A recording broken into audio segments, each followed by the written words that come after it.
One big beautiful bill తో కొత్త వివాదం మొదలైంది. ట్యాక్స్లు తగ్గిస్తూ ప్రభుత్వ ఖర్చును పెంచేస్తూ ట్రంప్ ప్రభుత్వం బిల్లును రూపొందించింది. ఈ బిల్లును వ్యతిరేకించారు ఎలోన్ మస్క్.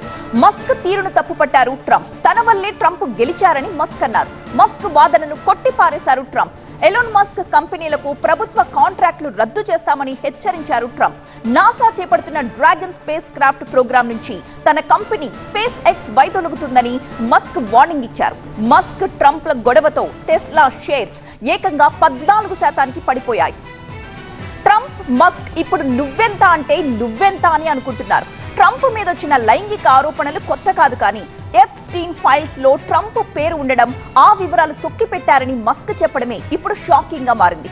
ట్రంప్ ని అభిశంసించాలి అన్న డిమాండ్ ని మస్క్ ఎత్తుకోవడం అమెరికాలో సంచలనమైపోయింది.